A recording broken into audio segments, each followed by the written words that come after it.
രാഷ്ട്രപതി ദ്രൗപദി മുർമു കഴിഞ്ഞ ദിവസം ശബരിമലയിൽ സന്ദർശനം നടത്തുകയുണ്ടായി. ഒരു ഇന്ത്യൻ രാഷ്ട്രപതി ശബരിമല സന്നിധാനത്ത് എത്തുന്നത് ഇത് 2ാം തവണയാണ്.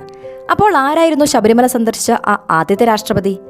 ഏകദേശം അരനൂറ്റാണ്ട് മുൻപ്, കൃത്യമായി പറഞ്ഞാൽ 1973 ഏപ്രിൽ 10 അന്നത്തെ രാഷ്ട്രപതിയായിരുന്ന വി ഗിരി ശബരിമല ദർശനം നടത്തിയത് ചരിത്രത്തിൽ ഒരു വഴിത്തിരിവായി.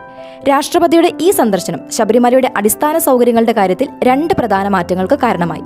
ഒന്ന്, ഡോളി സമ്പ്രദായത്തിന് തുടക്കം. മലകയറ്റം ദുഷ്കരമായതിനാൽ പമ്പയിൽ നിന്ന് സന്നിധാനത്തേക്ക് അദ്ദേഹത്തെ ചുമലിലേന്തിയത് ഒരു ചൂരൽ കസേരയിലായിരുന്നു. രാഷ്ട്രപതിയുടെ സന്ദർശനത്തിന് ശേഷം നടക്കാൻ ബുദ്ധിമുട്ടുള്ള ഭക്തർക്കായി ക്ഷേത്രത്തിൽ സ്ഥിരമായി ഏർപ്പെടുത്തിയ ഈ സംവിധാനം ഇന്ന് നമ്മൾ കാണുന്ന ഡോളി സമ്പ്രദായത്തിന് തുടക്കമായി. 2, ചാലക്കയം പമ്പ റോഡ്. രാഷ്ട്രപതി സഞ്ചരിച്ച കൂപ്പ് റോഡാണ് പിന്നീട് വികസിപ്പിച്ച് ചാലക്കയം പമ്പ റോഡായി മാറിയത്.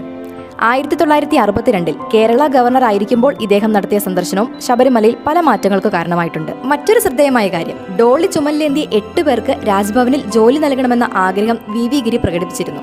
എന്നാൽ പോലീസ് അന്വേഷിച്ചെത്തിയപ്പോൾ ഇവരിൽ ചിലരെ മാത്രമേ കണ്ടെത്താൻ കഴിഞ്ഞുള്ളൂ.